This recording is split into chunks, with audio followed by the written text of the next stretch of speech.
Hey everybody, what's going on? It's James here with Crypto Common Sense, and I have your Bitcoin slash cryptocurrency update for Monday, June the 8th. So before I jump into the content for this video, please do me a huge favor. Hit that thumbs up button. Make sure you subscribe to the channel. Make sure you click that bell icon to get notifications when I release new updates.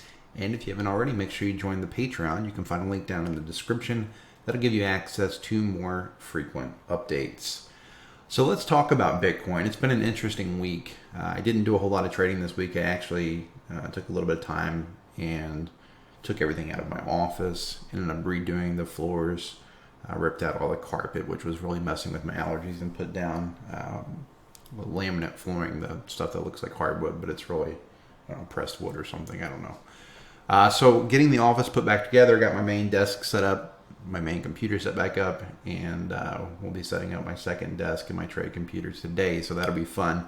But I have been watching the charts quite a bit, keeping an eye on what's going on in case I need to run. I have my other computer set up, it's just in my other room, so if something crazy happened, I could run in there and initiate a trade. So I've been watching Bitcoin, and yesterday I shot an update for the Patreon members talking about, certainly looked like they were setting a nasty bear trap, and that's literally what they did. So if we take a look at a daily chart, we'll talk about this and what happens. So yesterday, this green candle here, in the earlier part of the day, it was actually sitting right on top of this trend line, which goes all the way back to the drop back in March. But at the same time, on the smaller time frames, like the 15-minute time frame, it was way down here in oversold territory. It was way down here in oversold territory on the hourly. Just looked really suspicious. It looked really unlikely that it was going to keep dropping. It looked more like it was going to try to suck in some bears, maybe wash out some longs, test the bottom of this range and then move up. And that's literally what it did. It was such a nasty play because anybody that got overzealous, this candle here, this weekly candle, was sitting way down here. It was actually just a sliver of red, which was actually a lower high. Now we had a lower low right here. Okay, this red candle closed slightly lower than this red candle. So we had that lower low, and then this looked like it was going to put in a lower high, which would have been, obviously very bearish in nature. And instead, it did what it likes to do. It, laid that trap, and then it had that ridiculous pump. So it actually pumped up and closed with a higher high on the weekly. And when I say higher high, I'm talking about on the smaller, like the zoomed in look of the weekly. We are still underneath the macro high back here in February. So we have not put in a higher high than back here, right? So still not reason to suddenly join the bull camp and get super bullish, but it's more muddy waters. It's just more muddy waters with this thing, and it's very frustrating for traders. Well, let me backpedal. It's not frustrating for traders as far as like if you're day trading and things like that. It's frustrating if you're trying to get into a position trade. It's frustrating if you're trying to figure out when to sell your spot or when to buy your spot, things like that. That's where this becomes really frustrating because historically Bitcoin likes to go on these really parabolic runs and then have waterfall events where they dump real hard and real fast. Usually they're corrections and then it just keeps going up, right? This last year has been totally different. It's acted, different from any other time in Bitcoin's history. It's made it more of a challenge, I think, for people, who aren't really traders, but people who are, maybe doing a little trading on the side. It's made it much more difficult for them.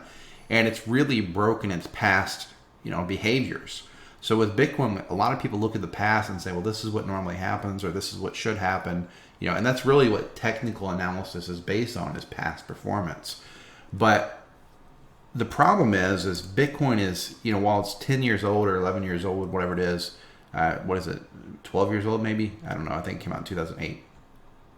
At the same time, the CME didn't come in until 2017 in December. So now we've got this market that's acting totally different. It's acting weird. In the past, when you had these parabolic runs, they'd usually last about 7 to 8 weeks. And then you'd have a correction back down to the golden pocket. And then you'd have another move up for 7 or 8 weeks. And then a correction to the golden pocket. And it just continued that pattern over and over. Whereas this time around, this thing has been now going on for a couple of months, almost 3 months. Look at this.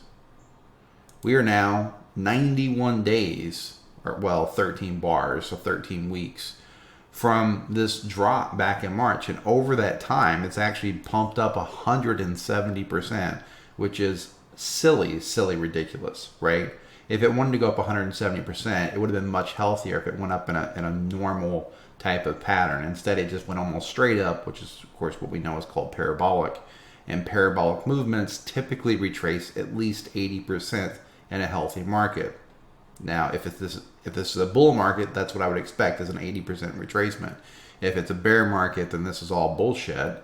And what we're going to see is this actually take out this low back here at $5,300. Okay?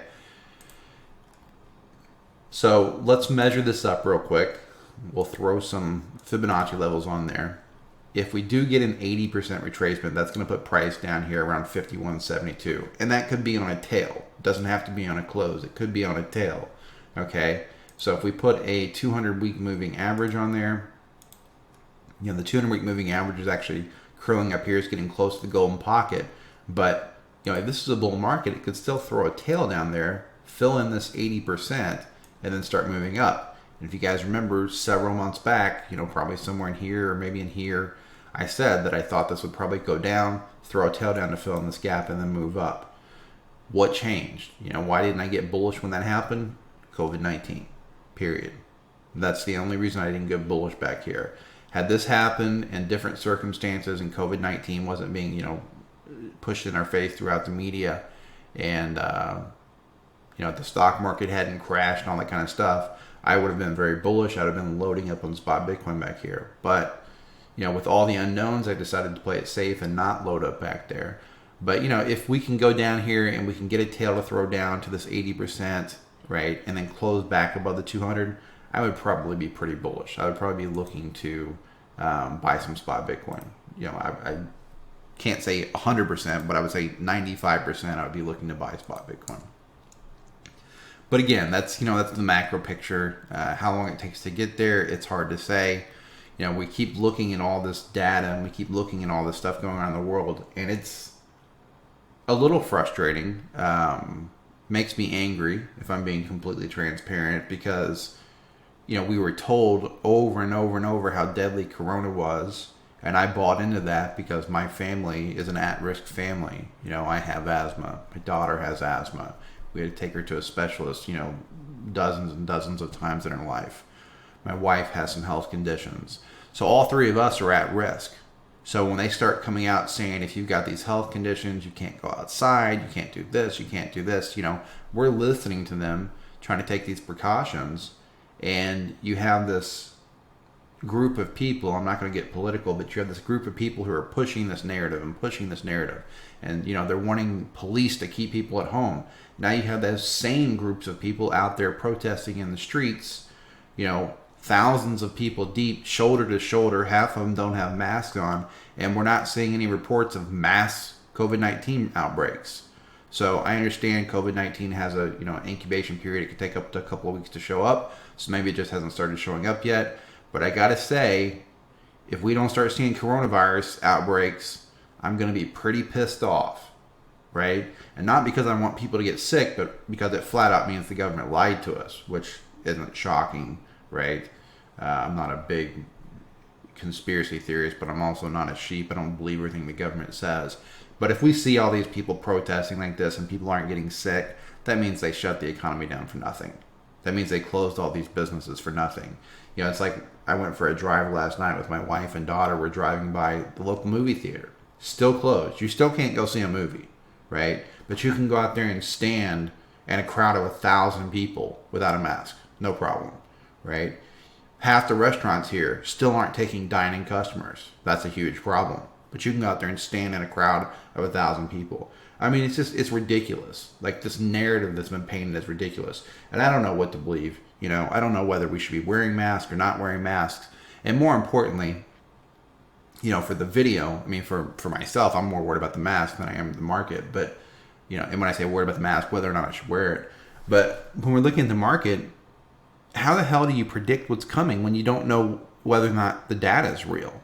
You know, how do you predict whether the market's going to be bullish or bearish when you don't know if COVID-19 is even real? And when I say it's whether it's real, we know it's real. It's obviously a real thing. It's obviously killed a lot of people.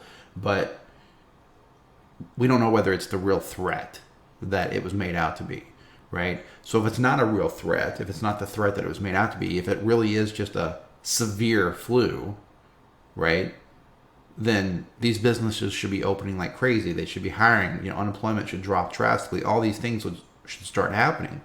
And when I drive through my town, which is a small town of about 40,000 people, I mean, there's now hiring signs everywhere. I went and talked to my brother a few days ago. He owns a new car dealership. And he said they just had their 2 best months since that store's been open. It's been open like 15 years, right? 2 best months ever. So I don't know if that's a result of, we really are going to see an increase in consumer demand. I don't know if it's a result of, people getting these stimulus checks. When I worked in the car business years ago, and it's been a long time, but, I left the car business for good in 2011. I was a finance manager at a car dealership. And we would see these huge upticks in sales at the beginning of the year because people would get their tax refunds. And they come in and spend those tax refunds. So maybe that's what it is. Maybe people got this quote unquote free money and they just went in there to spend it and it won't last. There's just so much conflicting evidence right now. I don't know what the fundamental picture is. And so, if you guys remember, the reason I was bearish was COVID-19 and the fundamentals. I don't know what to trust. I don't know what's happening with that stuff, right? What I do know is when I look at the stock market looks ridiculous, right? The stuff is just so stupid. And listen, I'm not a jaded guy who's like, oh, I didn't make as much money as I could have, or I lost money. I made money in all this because I still held a little bit of stock. Not a whole lot, but I did hold some stock. I bought, oil when it was down, so I've made some money on some oil. I'm still holding that oil, right? I bought silver when it was down to like 11 something an ounce. I think it's up to 16 or 17 now, right? So I've made good money on it, but it's not the point. It's the point is you want stuff to act like it's supposed to act. You don't want to see something that's just completely ridiculously manipulated, because when something is ridiculously manipulated, the other shoe is going to drop, right? And all of this looks like another shoe is going to drop at any moment. When we look at this, US 30, which is the Dow Jones Industrial Average Index, when we look at this, we had this bullish retest back here, which I had talked about in previous videos, right? So expected some type of move up. Didn't expect it to move this high, obviously. But I did expect a move up, and we got a huge move off of that. I mean, we're talking about this thing is now pumped, over 12%, almost 13% in 2 weeks. Come on, right? The stock market, the Dow, is now pumped 50% in 74 days. It's complete bullshit, right? It's nonsense. It's complete nonsense. It's all it is. We've moved back to the top of this channel, and if we start drawing some Fibonacci levels, watch this. If we draw them from the top back here to the bottom here, this is a parabolic move, right? Parabolic moves don't have to go up. They can go down too. We invert the scale. It's easy to see. Super parabolic. And where is price sitting at right now? Right at the 80% retracement. All that looks super sketchy. But as many commenters have pointed out in the past, the Fed likes to print. Fed keeps printing, keeps handing out, free handouts, free money for businesses, free money for people that don't want to go to work, free unemployment, right? There's people getting paid more unemployment than what they made at their freaking jobs, So how long can that last? I don't know. I really don't know. I have never shorted the Dow, and I don't know that I ever will short the Dow, just because you're betting against the American economy. But, you want to see this thing act normal. You want to see consolidation. You want to see accumulation so that you can buy and feel good about what you're buying. Not buy and gamble and be nervous about it. And that's kind of, that's where we're at right now with this. Is this just looks like complete and utter nonsense, right? We've moved back to the top of this channel. Now, it looks like we're above it, but it hasn't closed yet. It actually closed right on it back on June 5th. So this thing, obviously stupid overbought. If you look at it on a 4-hour, had not hit this level of overbought since January of 2018. And if you look at what happened shortly thereafter, back here, it had this one more leg up to wash out bears, and then the big move down, right? I mean, this pink line, you can see it's very seldom that it gets that overbought. So we're in stupid territory on the stock market, okay? But I'm just waiting and being patient, and same rule that I've been following. I'm just capital preservation. I'm not taking any position trades. Certainly don't want to try to short this and, try to fight the Fed. That's not a good idea in my opinion. But at the same time, I'm not going to long an asset that's ridiculously overbought. I'm not going to long an asset that has just pumped 50% in 2 months, right? And the same thing goes for Bitcoin. I think Bitcoin has now shown itself to be so heavily correlated to that stock market that whatever the stock market does is going to be the indicator for what Bitcoin's going to do. If it starts to collapse, I think Bitcoin will collapse. If it can have a healthy correction, maybe Bitcoin's bottom is in, right? It's just ridiculous. It's made this market, markets as a whole, made them a lot less fun the last couple of months, right? Because this is not normal behavior. I mean, accumulation looks like this, right? You saw it back here. This is what accumulation looks like. We had a little bit back here, but we didn't have anything here. We just had this ridiculous V, which again, some people are saying, well, it was a V bottom. V bottoms are driven by increase in consumer demand, right? There is no consumer demand in Bitcoin. There's no such thing. So I don't know. On the macro picture, sketchy as always, right? Just not a whole lot of fun to try to predict that with all the conflicting data and everything else. On the smaller time frames, we can go in there and we can start digging into this thing, right? This was our 3-day chart. We hit resistance a few candles back, and we bounced off of it just like you would expect from resistance. But this is still in an uptrend, right? On the 3-day, you have your high, your low, your higher low, higher high, higher low, right? This is your higher low. You had was this a higher high? Let's see, 98.10. Okay, so this was slightly lower high, but then it put in a higher low again, higher high, and so far this is just another higher low, right? So I don't see any reason to jump into a short on the 3-day. Same thing though that I just said with the stocks and the weekly. Not fixing long an asset that just pumped 170% in 2 or 3 months. No thanks. I will wait for the pullback. It's coming. Just a matter of when and how far, right? Every market corrects. If we look at a daily chart, this is the trend line that I'm most interested in. This is the RSI trend line. You can see that it had its beginning back here in March, had its touch back here in May, and we're kind of flirting with it. If we can get a close underneath it, then maybe I would look for some shorts on a positional level where I'm trying to short it back down to the next macro low. Other than that, just intraday trades until I see something like that. And again, I'm not longing this. So it takes, half my trades off the table because I'm not going to try to long an asset that looks like this. Now, doesn't mean I won't long it on an hourly chart or a 5-minute chart, but am I trying to ride, buy $9,700 Bitcoin?